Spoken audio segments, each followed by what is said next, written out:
हाय बच्चों, Radhe Radhe, good morning all of you. तो आज हम आपको एक नए टॉपिक के साथ मिलते हैं। आज हम आपको एक टॉपिक लेकर आए हैं जिसके बारे में बताते हैं। तो देखते हैं, टॉपिक का नाम है व्रत। आज हम बच्चों आपको व्रत के बारे में बताएंगे। व्रत एक ऐसा टॉपिक है जो 9th के सिलेबस में भी है, मैथ 9th में भी, 10th में भी है और कक्षा 11 AG में भी ये टॉपिक आता है। तो व्रत के बारे में आपको थोड़ा बताएंगे, जिसे आप थोड़ा ध्यान से देखें बच्चों। व्रत क्या होता है, व्रत की परिभाषा क्या होती है, व्रत में क्या क्या प्रमेय होती हैं, उसके बारे में आप समझें। छोटा सा ही वीडियो है, इसे आप देखें। तो आपने देखा होगा व्रत की परिभाषा हम किस प्रकार से लिखते हैं, क्या होती है। जैसे व्रत की परिभाषा होती है एक स्थिर बिंदु के परितः। परितः माने होता है चारों तरफ। स्थिर बिंदु क्या होता है, ये स्थिर बिंदु। स्थिर माने जो रुका हुआ पॉइंट है, जिसे हम प्रकार की नोक रख करके चारों तरफ घुमाते हैं। यहाँ प्रकार की नोक रखें और घुमा दें, तो जहां पर प्रकार की नोक रखी जाती है वो आपका स्थिर बिंदु कहलाता है, जिसे हम सेंटर कहते हैं, केंद्र, जिसे हम केंद्र कहते हैं, ऑरिजिन। तो मतलब किसी स्थिर बिंदु के परितः खींचा गया ऐसा पथ जिसकी उस स्थिर बिंदु से दूरी हमेशा समान रहे, व्रत कहलाता है। हम लिखे दे रहे परिभाषा व्रत की परिभाषा लिखते हैं। एक स्थिर बिंदु के परितः, स्थिर बिंदु के परितः, एक परितः माना था चार तरफ, परितः खींचा गया ऐसा पथ, खींचा गया ऐसा पथ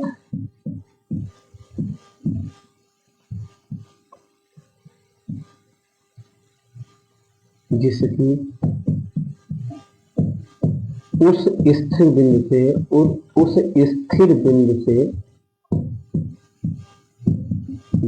से दूरी हमेशा समान रहे, ठीक है, व्रत कहलाता है। समान है, व्रत कहलाता है, ठीक। और उस स्थिर बिंदु को व्रत का केंद्र तथा स्थिर बिंदु को क्या कहते हैं, को व्रत का केंद्र कहते हैं, केंद्र कहते, व्रत का केंद्र कहते हैं। तो बच्चों देखें, स्थिर बिंदु हमारा ये है, इस स्थिर बिंदु को व्रत का केंद्र कहते हैं। और जो वृत्ताकार पथ होता है, इस पथ को हम कहते हैं परिधि। ये परिधि होती है, पथ माने होता है रास्ता, तो ये पथ जो वृत्ताकार पथ है इसको हम परिधि कहेंगे। और जो यहाँ पर बीच में स्थिर बिंदु जिसको कहा था, ये आपका व्रत का केंद्र होगा। तो बच्चों यहाँ पर समझिए व्रत का केंद्र क्या होता है। इसके बाद आपको समझा दें व्रत की त्रिज्या क्या होती है। अगर यहाँ पर केंद्र है तो केंद्र से आपकी परिधि तक की जो बीच की दूरी होती है, जैसे यहाँ केंद्र O माना, यहाँ पर बिंदु, तो यहाँ से यहाँ तक की दूरी होती है, इसे हम व्रत की त्रिज्या कहते हैं। त्रिज्या कहते हैं रेडियस। तो ये व्रत के त्रिज्या केंद्र है, केंद्र से परिधि तक की दूरी चाहे यहाँ से यहाँ तक ले ली जाए, या यहाँ से यहाँ तक ले ली जाए, या यहाँ से यहाँ तक ले ली जाए, या इधर ले ली जाए, मतलब किधर भी आप जाएं, ये त्रिज्याएं आपकी समान दूरी पर होगी। हमने आपको परिभाषा में बताया कि स्थिर बिंदु से व्रत के परितः खींचा गया ऐसा पथ जिसकी स्थिर बिंदु से दूरी हमेशा समान रहे, व्रत कहलाता है। तो इस केंद्र से जो दूरी आपकी परिधि तक की है, ये सारी त्रिज्याएं हैं और सभी त्रिज्याएं आपस में समान हैं, ठीक है। केंद्र से परिधि तक की दूरी, त्रिज्या की परिभाषा लेना चाहें तो त्रिज्या की परिभाषा होती है, त्रिज्या क्या है, केंद्र से परिधि, केंद्र से परिधि, परिधि तक के बीच की दूरी, बीच की दूरी व्रत की त्रिज्या कहलाती है, व्रत की त्रिज्या कहलाती है। और बच्चों त्रिज्या को हम R से दर्शा सकते हैं, त्रिज्या को R से प्रदर्शित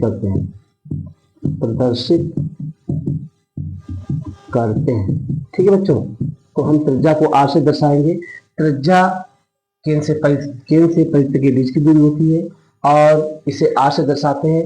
आगे लिख सकते हैं त्रिज्या व्यास की आधी होती है। नोट में लिख सकते हैं आप, त्रिज्या क्या होती है? त्रिज्या व्यास की आधी होती है। त्रिज्या व्यास की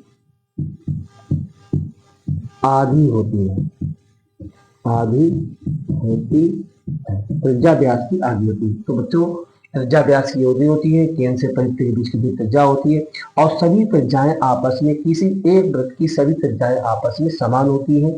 जैसे साइकिल में जो पहिया होता है उसमें जो तीलियां होती हैं, तो सभी तीलियां हैं वो त्रिज्या का कार्य करेंगी, अर्थात जो धुरा होता है वो आपका केंद्र हो जाएगा और यहाँ से यहाँ तक के बीच की जो तीलियां होती वो आपकी त्रिज्या होगी। सभी तीलियों की लंबाइयां बराबर होती है। इसी प्रकार यहाँ पर केंद्र से परिधि की दूरी की केंद्र से परिधि के बीच की दूरी त्रिज्या होगी और सभी त्रिज्याएं आपस में समान होंगी। इसके बाद आते हैं व्यास पर। तो व्यास क्या होता है उसको समझ लें बच्चों। तो व्यास के बारे में बताएं, त्रिज्या हो गई, वृत्त की परिभाषा हो गई, केंद्र क्या होता है वो भी समझ लिया आपने। अब हम देखते हैं व्यास। किसी वृत्त का व्यास क्या होता है आपको बता दें बच्चों कि ये तो केंद्र हुआ, वृत्त के अंदर खींची गई वह जीवा। जीवा क्या होती है, पहले जीवा समझ लें। जीवा होती है किसी वृत्त के अंदर आप इस प्रकार की रेखाएं खींचे जो केंद्र से होकर ना जाए, चाहे वो इस प्रकार से खींचे, ये सभी जीवा होंगी।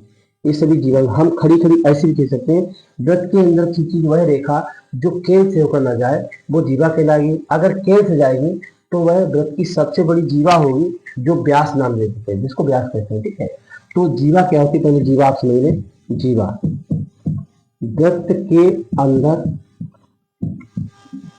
वृत्त के अंदर खींची गई रेखाएं, खींची गई रेखाएं वृत्त की जीवा होती, वृत्त की जीवा कहलाती है, जीवा कहलाती है। परंतु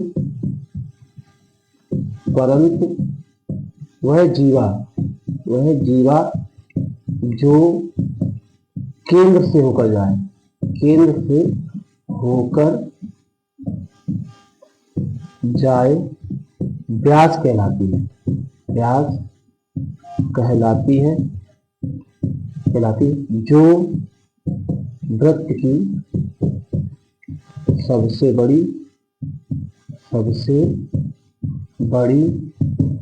जीवा होती है। ठीक है, मतलब वृत्त के अंदर खींची गई सभी रेखाएं वृत्त की जीवा होंगी, लेकिन जो केंद्र से होकर जाएगी उसको जीवा नाम देकर के उसको व्यास कह दिया गया। जो सेंटर से होकर जाएगी इसको हम व्यास कहेंगे। बात समझे। बाद बाकी अगर कोई रेखा है वो वृत्त की जीवा होगी, लेकिन अगर केंद्र से गुजर जाएगी वो आपकी वृत्त की जीवा ना होकर वो उसको व्यास कह देते हैं। अब आपकी जैसे ये भी व्यास होगा, केंद्र से हो जा रहा है, ठीक, ये भी व्यास है, मतलब केंद्र से कोई रेखा वृत्त के अंदर खींची जाएगी वो सारे आपके क्या हो जाए, व्यास हो जाएंगे। बात समझे इस प्रकार से। तो बताना ये चाहते हैं कि जीवा क्या होती है, वृत्त के अंदर खींची गई सभी रेखाएं वृत्त की जीवा होगी। ठीक है, लेकिन वह जीवा जो केंद्र से होकर जाएगी वह आपका व्यास हो जाएगी। ठीक, उस व्यास की परिभाषा भी है कि वृत्त की वह बड़ी से बड़ी जीवा जो केंद्र से होकर जाए वृत्त का व्यास कहलाती है। और व्यास त्रिज्या का दोगुना होता है। क्यों होता है वो आपको समझाते हैं।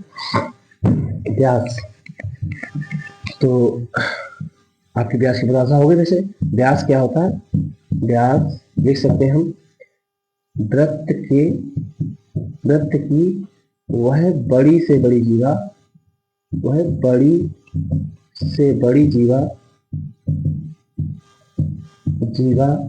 जो केंद्र से होकर जाए, केंद्र से होकर जाए व्यास कहलाती है। और व्यास होता क्या है, व्यास कहलाती है। ठीक है बच्चों, और व्यास त्रिज्या का दुगना होता है, कहलाती है, जिसे 2r से दर्शाते हैं और लिख सकते हैं, अर्थात व्यास त्रिज्या का दोगुना होता है, त्रिज्या का 2 गुना होता है। 2 गुना होता है। ठीक है, चित्र से हम समझा सकते हैं। जैसे आपका ये वृत्त है और इस वृत्त के अंदर ये केंद्र है, तो केंद्र से आप अगर कोई भी रेखा वृत्त केंद्र खींचेंगे तो आपकी यहाँ केंद्र O है, तो यहाँ से यहाँ तक की तो वृत्त की त्रिज्या हो गई। केंद्र से परिधि के बीच की दूरी ये वृत्त की त्रिज्या OA हो गई, और इधर भी O से B अगर ले लिया जाए तो OA भी वृत्त की त्रिज्या हो गई और OB भी वृत्त की त्रिज्या हो गई। अब जो दोनों को मिला देंगे तो आपका व्यास हो जाएगा AB। तो चित्र में क्या है, चित्र में आपका AB व्यास है। AB क्या है, बराबर व्यास, और हम इसको कह सकते हैं बराबर 2r। ठीक है, तो व्यास को हम 2r से भी दर्शाते हैं, और जो है AB बराबर व्यास हो गया, AB बराबर व्यास हो गया। व्यास त्रिज्या का दोगुना होता है, ठीक लिखा दिया होगा हमने, जिसे 2r दर्शाते हैं। व्यास त्रिज्या का दोगुना होता है, जिसे 2r से दर्शाते हैं। तो व्यास हो गया। इसके आगे और अगला देखते हैं। तो वृत्त का केंद्र हो गया, परिधि हो गई। परिधि क्या होती है, परिधि हम आपको बता चुके हैं कि परिधि वृत्त की परिधि, ये वृत्त है तो जो वृत्ताकार पथ होता है इसे ही वृत्त की परिधि कहते हैं। लेकिन इसका सूत्र और समझ लें, परिधि आपका इसका सूत्र होता है परिधि बराबर 2πr। ठीक, ये परिधि की लंबाई का सूत्र होता है, परिधि बराबर 2πr। एक होता है वृत्त का क्षेत्रफल होता है। वृत्त का क्षेत्रफल क्या होता है, वृत्त का क्षेत्रफल समझ लें, वृत्त के क्षेत्रफल का सूत्र होता है पाई r स्क्वायर, जहां पाई का मान आप 22/7 भी रख सकते हैं, और जब आपको कोई क्वेश्चन में अलग दिया हो तो पाई बराबर 3.14 भी हो सकता है। ठीक है, पाई का मान 22/7 भी रखते हैं, या पाई बराबर 3.14 है। r त्रिज्या अगर दी होगी तो हम वृत्त का क्षेत्रफल आसानी से निकाल सकते हैं। ठीक है, तो आगे बढ़ते हैं अगले टॉपिक पर। तो इसके बाद वृत्त के बारे में कुछ और चीजें बताते हैं आपको। जैसे ये वृत्त है, अगर हम इस पर कोई रेखा बाहर से स्पर्श करती खींचेंगे, जो वृत्त को टच करती जाए, तो ये वृत्त की स्पर्श रेखा कहलाती है। क्या कहलाती है, स्पर्श रेखा। ठीक है बच्चों, ये वृत्त की स्पर्श रेखा होती है। जो वृत्त को बाहर से छूती हुई टच करती जाए, वृत्त की स्पर्श रेखा होती है। जबकि अगर कोई वृत्त को काटती हुई चली जाए तो इसे वृत्त की छेदक रेखा कहेंगे। छेदक रेखा, ये छेदक रेखा होती है वृत्त की, और ये आपकी वृत्त की स्पर्श रेखा है। ठीक है, आगे बढ़ते हैं। वृत्त के बारे में आपको बता दिया, वृत्त का क्षेत्रफल बता दिया, वृत्त का क्षेत्रफल पाई स्क्वायर होता है। वृत्त की छेदक रेखा क्या होती है, वृत्त की स्पर्श रेखा क्या होती है। कुछ प्रमेय और आपको दे रहे हैं। जैसे कोई वृत्त है और वृत्त है, वृत्त पर हम कोई बाहर बिंदु ले, बाहर बिंदु आपका मतलब बाहर कोई बिंदु ले, और यहाँ से वृत्त पर दो हम स्पर्श रेखाएं खींचे इस प्रकार से, जो वृत्त को टच करती है। ठीक है बच्चों, अगर दो स्पर्श रेखाएं वृत्त को छूती हुई जाएंगी, स्पर्श रेखा वही होती है जो वृत्त को टच करती है। मान लिया इस बिंदु को हमने P कह दिया, यहाँ पर A कह दिया तो स्पर्श बिंदु, और यहाँ पर आपका B कह दिया, तो आपकी बाह्य बिंदु से दो स्पर्श रेखाएं हैं जो वृत्त को स्पर्श कर रही है। ठीक है, और यहाँ पर केंद्र वृत्त का है, तो यहाँ आप समझ लीजिए कि दोनों स्पर्श रेखाएं आपस में समान होंगी। अगर कोई किसी एक वृत्त की बाह्य बिंदु से खींची गई दो स्पर्श रेखाएं आपस में बराबर होती है, ये आपका नियम है, रूल है। नोट करके आप लिखें, नोट करके क्या लिखें, किसी बाह्य बिंदु से, किसी बाह्य में बाहरी बिंदु से, बाहरी बिंदु से एक वृत्त पर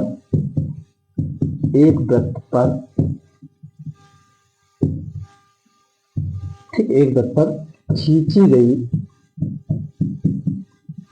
दो स्पर्श रेखाएं बराबर होती हैं। ठीक है, बराबर होती हैं। बात समझे। कि दूसरी बात एक और हम बता दें महत्वपूर्ण बात कि वृत्त है, वृत्त पर कोई स्पर्श रेखा है, तो अगर केंद्र से स्पर्श रेखा पर हम लंब डालेंगे, ठीक है, तो वृत्त की त्रिज्या होगी। त्रिज्या ये मान लीजिए आपका केंद्र है, तो आप बता सकते हैं कि OP और यहाँ पर कहते हैं Q, तो स्पर्श रेखा तो P की होगी, ये स्पर्श रेखा है, स्पर्श रेखा है, और ये आपकी क्या है, त्रिज्या है। तो पॉइंट ये है आपका कि त्रिज्या स्पर्श रेखा पर लंब होती है, अर्थात यहाँ पे 90 अंश का कोण आपको बिना क्वेश्चन में ना भी दिया हो, अगर आपको त्रिज्या स्पर्श रेखा पर डाली गई है तो त्रिज्या हमेशा स्पर्श रेखा पर लंब होती है। ये आप ध्यान रखें, त्रिज्या स्पर्श रेखा पर लंब होती है, या केंद्र से स्पर्श रेखा पर डाला गया लंब वृत्त की त्रिज्या होगी। केंद्र से स्पर्श रेखा पर डाला गया लंब वृत्त की त्रिज्या होगी या त्रिज्या स्पर्श रेखा पर लंब होती है। ये 2 पॉइंट है, आप ध्यान रखें। बात एक ही है, पॉइंट एक ही, उनको 2 तरीके से बोल सकते हैं। त्रिज्या स्पर्श रेखा पर लंब होती है या स्पर्श रेखा पर डाला गया लंब वृत्त की त्रिज्या होती है। एक प्रमेय और होती है जो क्या होती है, ये होती है कि अगर कोई वृत्त है, वृत्त पर कोई जीवा है, ये जीवा होगी, ठीक है, जीवा, और यहाँ पर केंद्र है, तो केंद्र से जीवा पर डाला गया लंब, जीवा आपकी ए बी है और यहाँ पर केंद्र है, केंद्र आपका ओ है। केंद्र से जीवा पर डाला गया लंब, लंब वो होता है, लंब का मतलब होता है 90 अंश का कोण, इधर भी 90 होगा, इधर भी। केंद्र से जीवा पर डाला गया लंब जीवा को समविभाजित करता है, मतलब इस जीवा को आधा आधा करता है। अगर ये जीवा आपकी 10 सेंटीमीटर है तो 5 इधर हो जाएगी, 5 इधर हो जाएगी। मतलब कहने का है केंद्र से जीवा पर अगर लंब डालेंगे तो जीवा को समद्विभाजित, समान 2 भागों में डिवाइड करेगी। ठीक बच्चों, कुछ और समझ लें आप वृत्त के बारे में। तो जैसे हमारा आपका ये वृत्त है, इस वृत्त में अगर हम एक जीवा खींचते हैं तो इस वृत्त के 2 खंड हो गए, एक खंड आपका ये बड़ा है और ये खंड छोटा है। बड़े खंड को कहेंगे दीर्घ वृत्त खंड। क्या कहेंगे? दीर्घ वृत्त खंड। ठीक है बच्चों, दीर्घ वृत्त खंड होगा और जो छोटा भाग है उसको लघु वृत्त खंड कहेंगे, लघु वृत्त खंड। इसके बाद अगर कोई वृत्त इसी प्रकार से है और केंद्र यहाँ पर है, अगर हम इस प्रकार से इसके हम खींचते हैं तो ये हमारा त्रिज्यखंड होगा और इसको कहेंगे लघु त्रिज्यखंड। लघु माने छोटा भाग है इसलिए लघु हो जाएगा, लघु त्रिज्यखंड होगा ये। और ठीक है बच्चों, और ये आपका होगा, ये बड़ा भाग है इसलिए इसको दीर्घ त्रिज्यखंड कहेंगे। आपके चैप्टर में 12 में 10th में ये आपके इसके सूत्र बताए गए हैं। तो ये आपका वृत्तखंड हो गया, छोटा भाग है लघु वृत्तखंड होगा, बड़ा भाग है दीर्घ वृत्तखंड हो जाएगा। इसी प्रकार से ये त्रिभुज के आकार का है तो छोटा भाग लघु त्रिज्यखंड हो जाएगा और बड़े भाग को आप दीर्घ त्रिज्यखंड कहेंगे, दीर्घ त्रिज्यखंड। ठीक है, तो इसके सूत्र भी आपने पढ़े होंगे। फिर आते हैं, आपने पढ़ा होगा त्रिज्यखंड का सूत्र पढ़ा होगा आपने। त्रिज्यखंड का सूत्र क्या होता है? त्रिज्यखंड का सूत्र होता है त्रिज्यखंड, त्रिज्यखंड चैप्टर में 12 में दिया गया है। कोई किसी नई किताबों में 11वें चैप्टर में भी है। तो इसमें त्रिज्यखंड का क्षेत्रफल होता है, का क्षेत्रफल क्या होता है बच्चों? ए बराबर theta upon 360 pi r square, ये त्रिज्यखंड का क्षेत्रफल होता है। और अगर हम संगत चाप की लंबाई बोले, चाप की लंबाई, चाप मीन्स अगर लघु त्रिज्यखंड है। अब ये कहने का मतलब ये त्रिज्यखंड का क्षेत्रफल है, लेकिन अगर हमें लघु निकालना है तो थीटा छोटा भाग रखेंगे, ये वाला भाग रखेंगे, और दीर्घ का मतलब ये छोटा कोण होगा और ये इधर वाला बड़ा कोण होगा। अगर लघु त्रिज्यखंड का क्षेत्रफल निकालते हैं, लघु त्रिज्यखंड का क्षेत्रफल, अगर हम लघु त्रिज्यखंड का क्षेत्रफल निकालेंगे तो हम इसको थीटा छोटा वाला भाग रखेंगे। अगर दीर्घ का निकालना है तो बड़ा कोण थीटा ये वाला रखेंगे। अगर ये कोण रखेंगे, इतना कोण यहाँ से यहाँ तक, तो आपका दीर्घ का भाग, दीर्घ भाग का त्रिज्यखंड आ जाएगा। अगर हम यहाँ से यहाँ तक का भाग रखेंगे तो हमारा लघु त्रिज्यखंड का क्षेत्रफल आ जाएगा। ठीक है, सूत्र यही रहेगा, थीटा हमारा बदल जाएगा। अगर थीटा हमारा 180 से ज्यादा है तो दीर्घ त्रिज्यखंड का क्षेत्रफल होगा, अगर थीटा हमारा 180 से कम है लघु त्रिज्यखंड का क्षेत्रफल हो जाएगा। थीटा पे डिपेंड करता है, थीटा कौन सा पूछ रहा है। अगर थीटा आपका छोटा भाग है, 180 से कम है, तो लघु त्रिज्यखंड का क्षेत्रफल निकल आएगा, और थीटा अगर 180 से ज्यादा है तो दीर्घ त्रिज्यखंड का क्षेत्रफल आ जाएगा। ठीक है बच्चों, आगे बढ़ते हैं। अब ये त्रिज्यखंड है, अगर यहाँ से यहाँ तक ये चाप होता है, ये क्या है? ये लघु चाप है और ये वाला दीर्घ चाप है। अगर हम लघु चाप की लंबाई निकालना चाहें तो हम थीटा ये वाला रखेंगे। लघु चाप मतलब इस त्रिज्यखंड के संबंधित है, यहाँ से यहाँ तक की दूरी आपकी लघु चाप हो गई, और यहाँ पर लघु चाप है, लघु चाप, इसको कहेंगे लघु चाप। और ऊपर वाला भाग है वो आपका होगा दीर्घ चाप। ठीक है, चाप ऐसा होता है, चाप मतलब टेढ़ा मेढ़ा, तो दीर्घ चाप। ठीक, तो यहाँ चाप की लंबाई आपकी क्या होगी? चाप की लंबाई होगी, चाप की लंबाई क्या होगी बच्चों? एल बराबर थीटा बटे 360 और यहाँ पर लिखेंगे 2 पाई आर। ठीक है बच्चों, तो यहाँ पर हमने बताया अगर लघु चाप की निकालना है तो थीटा छोटा भाग रखेंगे, और दीर्घ चाप का निकालना है तो थीटा बड़ा हो जाएगा और लघु चाप की लंबाई निकालेंगे। ठीक है बच्चों, वृत्त से संबंधित कुछ 1-2 पॉइंट हम आपको और बताने वाले हैं, उसे आप देखें। वृत्त की कुछ प्रमेय है। पहली प्रमेय हम आपको ये बता रहे हैं कि किसी वृत्त को हमने ऐसे किया, यहाँ केंद्र है, केंद्र से हमने इसको मिला दिया तो ये व्यास हो गया। व्यास हो गया तो व्यास वृत्त के दो बराबर भाग करता है। ऊपर आपका अर्धवृत्त हो जाएगा आधा वृत्त, और आधा वृत्त नीचे हो जाएगा, क्योंकि व्यास का मतलब भूमि के बीच से दो भाग करता है तो इसमें व्यास के दो भाग होंगे। तो ये अर्धवृत्त हो गया, ये भी अर्धवृत्त हो गया। और अर्धवृत्त पर हम अगर कोई कोण बनाते हैं इस प्रकार से परिकर, तो हमारा ये 90 डिग्री का कोण होगा, लिखेंगे 90 अंश कोण। ठीक है, कह सकते हैं कि अर्धवृत्त पे बना कोण समकोण होता है। अर्धवृत्त पे बना कोण समकोण होता है। ये प्रमेय आपकी होती है। प्रमेय क्या है? प्रमेय है अर्धवृत्त, अर्धवृत्त पर बना कोण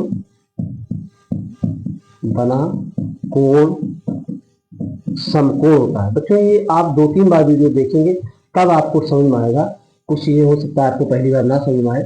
अर्धवृत्त पे बना कोण समकोण होता है। ठीक है बच्चों, मतलब आधे वृत्त, अगर हम आधे वृत्त की दोनों सिरों को लेंगे और उनसे हम एक कोण बनाएंगे तो हमेशा आप नीचे 90 कर सकते हैं। इधर भी अगर हम इसके सिरों से इस प्रकार से मिला दिया जाए, कोण ना भी दिया हो, तो आप इसको 90 डिग्री कहेंगे, क्योंकि आधे वृत्त पे बना कोण समकोण होता है। दूसरी बात हम आपको बताएं और बच्चों, जैसे केंद्र है और केंद्र से आपका ये कोण हमने दे दिया 60 अंश का। ठीक, हम आपसे पूछे कि कोण इसका मान कितना होगा, x डिग्री मानिए, x का मान कितना होगा। तो इसके लिए आपको प्रमेय समझना पड़ेगा, प्रमेय मालूम होना चाहिए कि केंद्र से बना कोण है उसका परिध पर बना कोण आधा होता है। मतलब परिध पर बना कोण केंद्र के कोण का आधा होता है। परिध पे ये कोण है और केंद्र पर ये कोण है। तो बताने का मतलब ये है कि परिध पर बना कोण केंद्र पर बने कोण का आधा होता है, या इसका उल्टा भी बोल सकते हैं। क्या कह सकते हैं कि केंद्र पे बना कोण परिध पे बने कोण का दूना होता है। केंद्र पे बना कोण परिध पर बने कोण का दूना होता है, या उल्टा कह सकते हैं। मतलब कहने में यहाँ पर जो कोण है उसका यह वाला कोण आधा हो जाएगा। ठीक है बच्चों, केंद्र पे जितना कोण होगा उसका ये आधा होगा, तो x का मान कितना होगा? 30 डिग्री होगा। अगर यहाँ 30 है तो यहाँ 60 होगा। बता सकते हैं आप लोग, जैसे ही हमने ये दिया वृत्त, अगर यहाँ आपने कोण दे दिया कितना 70 डिग्री दे दिया और आपसे पूछा जाए ऊपर वाला कोण कितना होगा, तो ये 70 के ऊपर इसका आधा होगा, 35 होगा। और अगर हमें यहाँ का कोण मालूम है तो इधर वाला कोण आपका दूना हो जाएगा। ये प्रमेय है।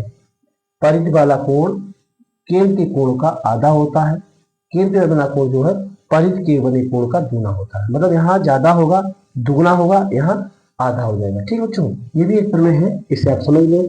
और इसके बाद आपको और एक प्रमेय बताते हैं। प्रमेय क्या है? कोई वृत्त है और इसके अंदर हमने अगर कोई चतुर्भुज खींचा इस प्रकार से, कोई भी चतुर्भुज हो आपका ऐसे है, ऐसा चतुर्भुज जिसके सभी शीर्ष चारों शीर्ष वृत्त की परिध पर हो, तो वो आपका चक्रीय चतुर्भुज हो जाएगा। ABCD, इसको क्या कहें? ये आपका ऐसा चतुर्भुज है जिसको हम चक्रीय चतुर्भुज पढ़ेंगे। और इसको चक्रीय चतुर्भुज क्यों पढ़ेंगे? क्योंकि इसके चारों शीर्ष वृत्त की परिध पर है। अगर किसी वृत्त की परिध पर चारों शीर्ष दिए हो तो वृत्त का वो चतुर्भुज आपका चक्रीय चतुर्भुज होगा। और चक्रीय चतुर्भुज की एक पहचान है कि उसके आमने सामने के कोणों का योगफल 180 अंश होता है। चक्रीय चतुर्भुज में अगर चक्रीय चतुर्भुज है तो उसके आमने सामने के कोणों का योगफल 180 होगा। इसका और इसका योगफल 180 होगा, इसका और इसका 180 होगा। ठीक, चक्रीय चतुर्भुज आपका ABCD है। चक्रीय चतुर्भुज ABCD है।